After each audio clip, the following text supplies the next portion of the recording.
Hello and welcome to a CBK gaming video. Join us as we discuss and review Quacks of Quedlinburg.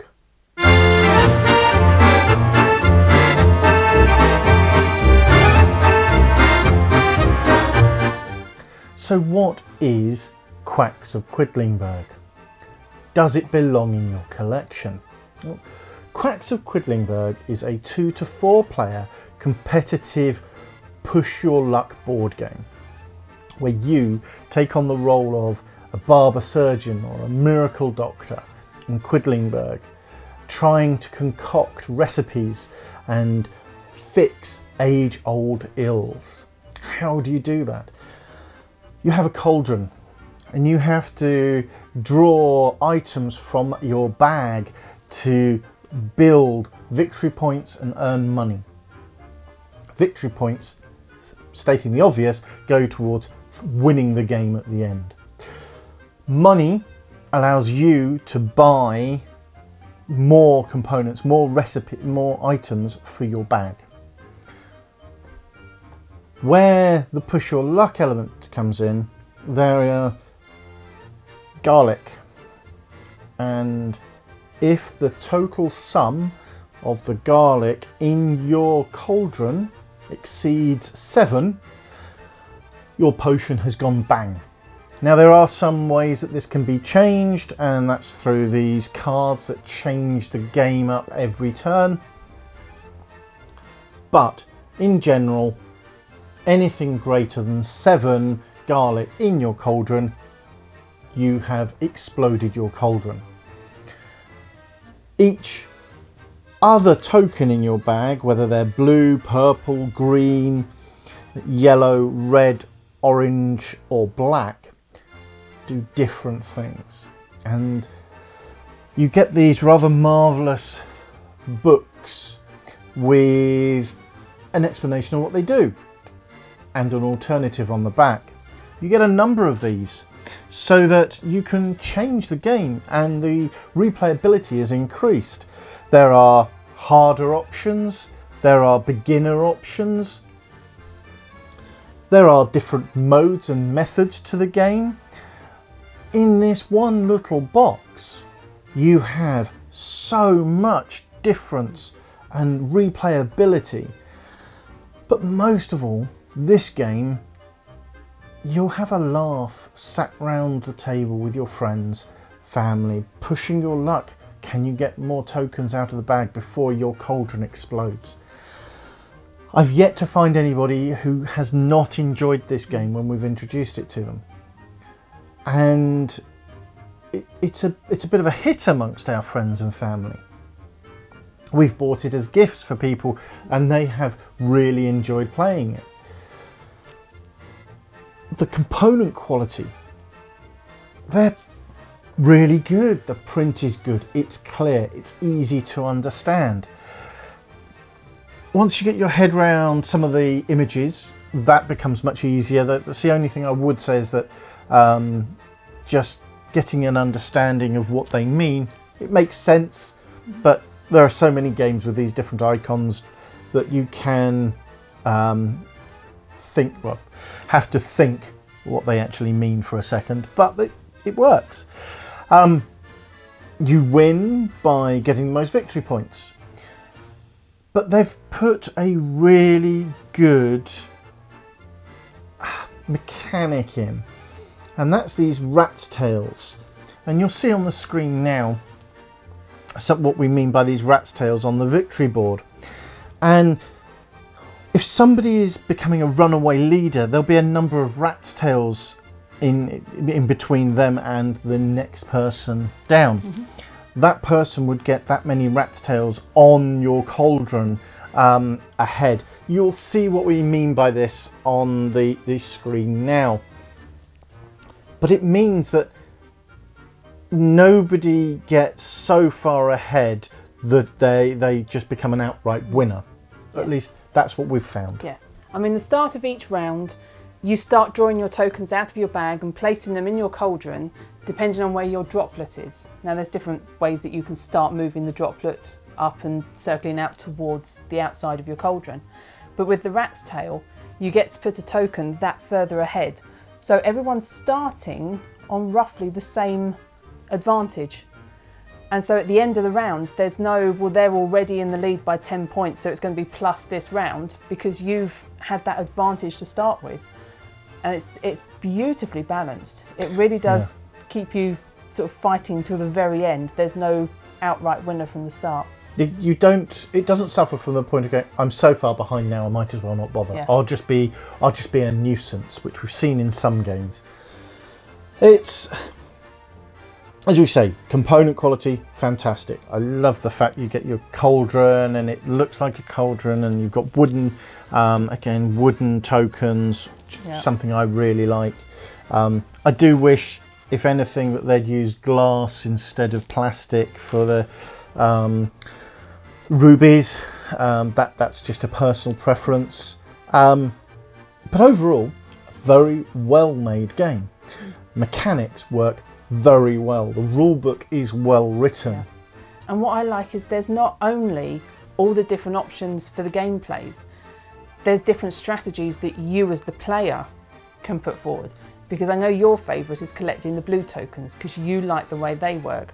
But I've found that collecting the purple ones work for my gameplay, and other people have stacked up on the black ones, and other people have got, there's a beautiful mixture between the orange and the red work together, and you get bonus points for the more of each you've got. That's only on those basic starting cards. Only on what they start on. But being able to choose what sort of strategy you want to employ, or if you're just going to test your luck and not go for a particular strategy, it's brilliant because it gives you as the player so many options before you then take another option, another mechanic that the game can add to it. Yeah, absolutely. I think playing this with somebody like Smee, shout out to our amazing mathematician, teacher and expert Games Workshop player. He'd be on the probability of pulling all these tokens out. It'd be a nightmare to play against, I think.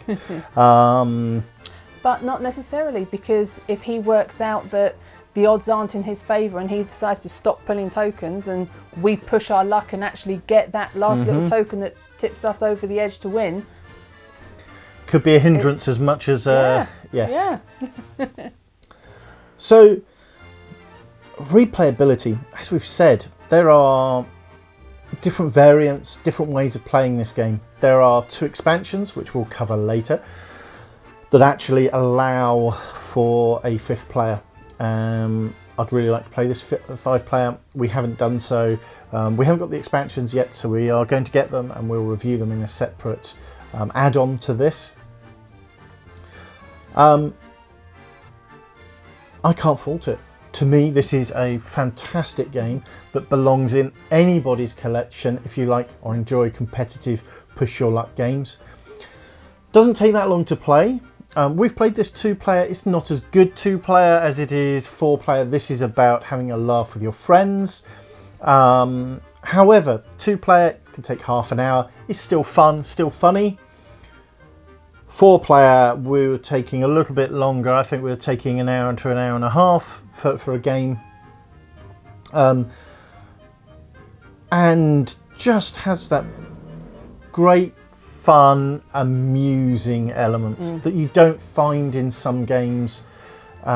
This is my go-to game if we need, well, between this and Curators, actually, if we want to play a fast game that's competitive with friends who might not necessarily play board games. So I would say to me it's a gateway game into the amazing hobby. Chris's other half, Lisa, absolutely loved this game. Actually said that it was the best game she's played with us. And I think that's a really strong advocate for this this game. I can't praise this game enough. To me, it is a absolute solid 10 out of 10 for a competitive game perspective. Especially in the UK, that you can get this for under £30. I think normally the price point is between sort of £27 and £45, depending on where you go. You'll see some links in the commentary below. And I just think that's a fantastic bargain. Yeah, and I think it's simple enough to pick up and go. You're not reading a rule book for 15, 20 minutes or going through the stages. You can pick it up and go, and it covers all ages. I mean, they say from 10 upwards, and it really is. Children are going to love it, older people are going to love it. It covers everyone, I think. Absolutely. We'll have to see what the expansions add, because sometimes games like this don't need an expansion. 5th player expansion, definitely. I don't know what the other ones add. So if they just add more cards, that's fantastic too, because it increases the longevity of the game. So do we recommend this to you? Well, I think you can gather, yes, this is a game that we strongly recommend you have in your collection, especially at how quickly you can play the game. I don't think there's anything else I really want to say about the game. No, it is just superbly done. And even though the tokens are coming in and out of bags right through the game, I'm not actually worried about these starting to wear very soon. They're brilliantly done, and I think they've got a lot of longevity in them. It's also made me want to travel to Germany, to Quiddlingberg. It looks absolutely beautiful. We're massive fans of Germany anyway. We like to go there on holiday. Never been to Quedlinburg. That's now on our list of places to go and visit. All that remains is for us to say thank you for watching. We hope you've enjoyed this quick review of Quacks of Quedlinburg, a fantastic game that does belong in your collection. If you have enjoyed it, please consider liking and please consider subscribing. We really are looking forward to bringing more and more videos. I expect the next video, or the video after that, is going to be Warfighter. We're currently playing through that to bring a review. We're going to be reviewing the entire collection of Warfighter, including the 2 that are currently on Kickstarter. We've got a couple of other reviews coming up. I think you're in the process of editing Gloomhaven to see if the file's corrupted or not. Otherwise we'll be reviewing that again. We've done a couple of our 5-minute reviews that we'll be putting up. We want to film a few more, so we've got a couple ready, and then once a month we'll be putting a 5-minute review of a fast-paced party game. The first one's going to be Dungeon Mayhem, probably followed by Codenames, Secrets, those sort of games. Throwback Thursday, we filmed our choir review. We're just looking at a couple of other games that I used to play as a child. Empire Builder, so those sort of railroad games, steam engines, and drawing on the board where your trains are going. So they'll be coming out. We are working behind the scenes to pick up the pace a little bit more. That only became a problem with my being in hospital, so hopefully we should see more videos coming out shortly. But thank you very much, and look forward to bringing you another video shortly. Bye. Bye.